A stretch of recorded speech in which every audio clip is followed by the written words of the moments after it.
ওরা আজ বাঙালি স্টাইল শুক্তো বানাবো। এই দেখুন সজনার ডাঁটা ছুলে রেখেছি, জলে ভিজতে দিয়েছি, ধুয়ে নেব। এই আলু কেটে রেখেছি, আলুটা ছুলে কেটে রেখেছি। আর তারপরে দেখুন এই করলা উচ্ছে, আর এই দেখুন কাঁচকলা, বেগুন, করলা, সজনের ডাঁটা, আলু। এই কড়াই গরম হচ্ছে।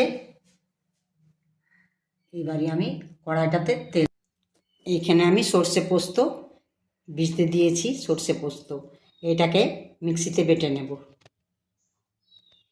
সর্ষেটা কম দিয়েছি, পোস্তটা বেশি দিয়েছি, কারণ কি আমি সর্ষে বাটা তো খাই না, তার জন্য আপনারা চাইলেন সর্ষেটা বেশি দিতে পারেন।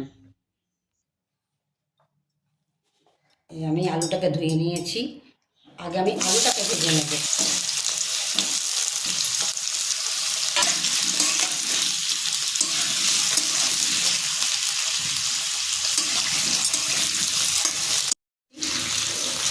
বিশেষ ভাজবো না, হালকা করে ভেজে নিয়েছি, তুলে নেব।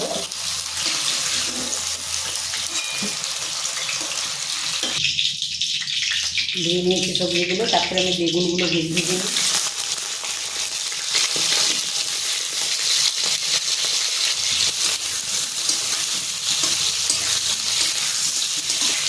এরকম করে তার সবজিগুলো ভেজে নেব। একটা কড়া বিশেষ ভাজবো না, হালকা করে ভেজে নিয়েছি। এবারে আমি তুলে নেব।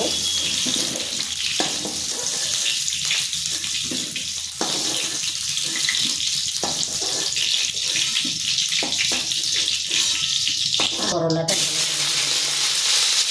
এটাকে একটু ভালো করে ভেজে নেব। উচ্ছেটা ভেজে নিয়েছি, বেশ ভালো করে ভেজে নিয়েছি। এটাকে আমি তুলে নেব।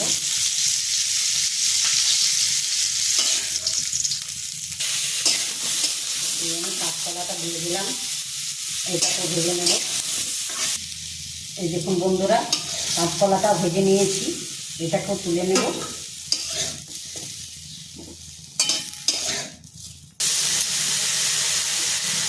ডাঁটাগুলোকে ভেজে নিয়েছি, এই হালকা করে ভাজবো। দেখুন সজনের ডাঁটাগুলো বেশ লাল করে ভেজে নিয়েছি, এটাকে একটু ভাজলাম। এখন নুন দিয়ে দিলাম এটাতে। সজনের ডাঁটা ভাজা হয়ে গেল, এটাতে আমি একটু নুন দিয়ে দিয়েছি, তার জন্য ভেতরটাতে ঢুকবে, ভালো লাগবে। এটাতে আমি একটু দুটো শুকনো লঙ্কা দিয়ে দিয়েছি, 5 ফোড়ন দিয়ে দিয়েছি। 5 ফোড়নটা একটু বেশি করে দিলাম। আমি সব ভেজে রাখা সবজিগুলো দিয়ে দেব।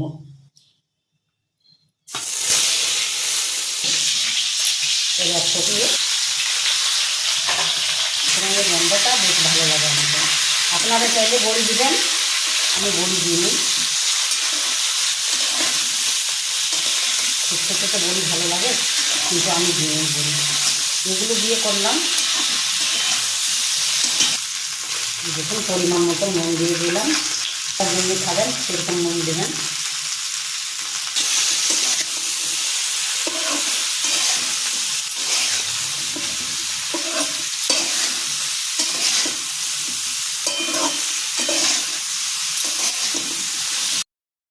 আমি সর্ষে পোস্তটা বেটে নিয়েছি, এটাতে আমি অ্যাড করে দেব।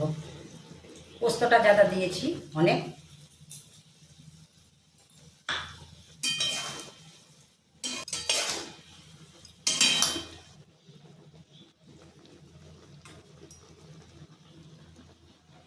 দেখুন বন্ধুরা, বলুন কেমন হয়েছে।